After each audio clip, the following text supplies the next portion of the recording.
السلام علیکم ورحمۃ اللہ وبرکاتہ۔ میں ہوں آپ کا دوست، آپ کا بھائی فدا حسین قاسمی۔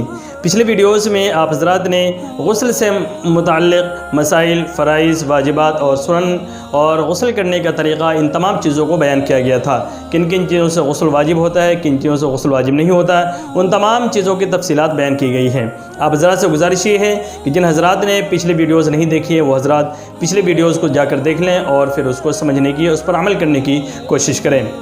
تو آج کی ویڈیو میں آپ کو وضو کے فرائض اور اس کی سنتوں کو بتایا جائے گا۔ آپ حضرات سے گزارش یہ ہے کہ ان تمام چیزوں کو نوٹ کر لیں اور اس کو یاد کرنے کی اور اس پر عمل کرنے کی بھی کوشش کریں۔ تو آئیے دیکھتے ہیں۔ وضو کے اندر 4 فرائض ہیں۔ وضو کے اندر 4 فرائض ہیں۔ فرض وہ ہوتا ہے جن کا کرنا ضروری ہوتا ہے، لازم ہوتا ہے۔ پچھلی ویڈیوز میں بھی میں بتا چکا ہوں اس چیز کو۔ فرض کے چھوٹنے سے کوئی بھی کام اگر آپ کر رہے ہیں تو وہ بالکل نہیں ہوتا ہے۔ تو وضو کے اندر 4 فرائض ہیں جن کا ادا کرنا ہر حال میں ضروری ہے۔ اگر ان 4 میں سے ایک کو بھی آپ نے چھوڑ دیا تو آپ کا وضو نہیں ہوگا، اور پھر آپ اس وضو سے قرآن شریف بھی نہیں پڑھ سکتے ہیں، نماز بھی نہیں پڑھ سکتے ہیں، اور دیگر وہ عبادات جو وضو کے ساتھ کی جاتی ہیں وہ آپ نہیں کر سکتے ہیں۔ تو وضو کا سب سے پہلا فرض ہے پورے چہرے کا دھونا۔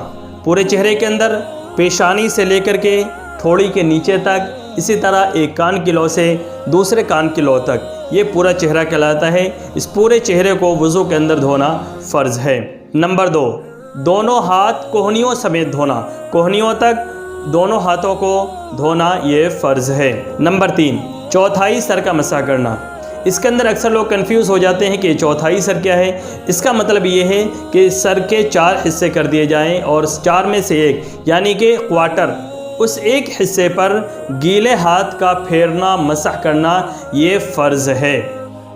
نمبر 4، دونوں پاؤں ٹخنوں سمیت دھونا۔ ٹخنا جس کو انگلش کے اندر اینکل بھی بولتے ہیں، وہاں تک دونوں پیروں کو دھونا یہ فرض ہے۔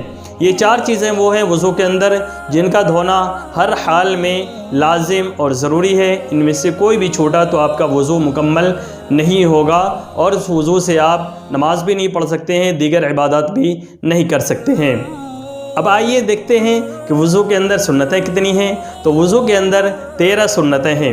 سنت کے چھوٹ جانے سے وضو آپ کا ہو جاتا ہے، لیکن ثواب کے اندر کمی ہو جاتی ہے سنت کو چھوڑنے کی وجہ سے۔ تو وہ 13 چیزیں کیا کیا ہیں؟ نمبر 1، وضو کی نیت کرنا۔ دل کی نیت کافی ہے، زبان سے کہنا ضروری نہیں ہے۔ نمبر 2، بسم اللہ پڑھ لینا، چونکہ ہر اچھے کام کو شروع کرتے وقت بسم اللہ ہمیں پڑھنا چاہیے۔ نمبر 3، دونوں ہاتھ گٹوں تک دھونا۔ یہ دونوں ہاتھ کو گٹوں تک دھونا یہ سنت ہے۔ نمبر 4، مسواک کرنا۔ مسواک کرنا یہ وضو کی ایک اہم سنتوں میں سے ہے، اور حدیث شریف کے اندر آیا ہے کہ جو انسان مسواک کر کے اگر وضو کرتا ہے تو اس وضو سے اگر وہ نماز پڑھتا ہے تو ایک فرض نماز پڑھنے کے 70 فرض نمازوں کے برابر ثواب ملے گا۔ تو یہ مسواک کا فائدہ ہے۔ نمبر 5، کلی کرنا۔ نمبر 6، ناک میں پانی ڈالنا۔ یہاں پر آپ حضرات دھیان رکھیں گے کہ غسل کے اندر کلی کرنا اور ناک میں پانی ڈالنا وہ فرض ہے، اور وضو کے اندر کلی کرنا اور ناک میں پانی ڈالنا یہ سنت ہے۔ نمبر 7، داڑھی کا خلال کرنا۔ اگر داڑھی ہے اور خاص طور سے اگر گھنی داڑھی ہے تو اس کے اندر جڑوں تک پانی پہنچائیں اور اس کے اندر خلال کرنا یہ سنت ہے۔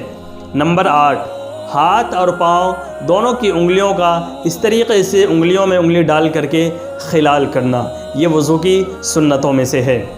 نمبر 9، ہر عضو یعنی جتنے پارٹس کو بھی ہم وضو کے اندر دھوتے ہیں، ہر ایک پارٹ آف باڈی کو 3 مرتبہ دھونا یہ سنت ہے۔ نمبر 10، پورے سر کا 1 مرتبہ مسح کرنا۔ آپ کو میں نے پیچھے بتایا کہ چوتھائی سر کا یعنی 4 حصے میں سے 1 حصے کا مسح کرنا یہ تو فرض ہے، لیکن پورے سر کا اگر مسح کر لیا جاتا ہے تو یہ سنت ہے۔ نمبر 11، دونوں کانوں کا مسح کرنا۔ دونوں کانوں کا کانوں کے اوپر سے مسح کرنا یہ بھی سنت ہے۔ نمبر 12، ترتیب وار وضو کرنا۔ ترتیب وار یعنی نمبر وائز، پہلے جو چیز بتائی گئی ہے اس کو پہلے کرنا، بعد میں جو چیز بتائی گئی ہے اس کو بعد میں کرنا، اس کو کہتے ہیں ترتیب وار وضو کرنا۔ نمبر 13، پے در پہ وضو کرنا۔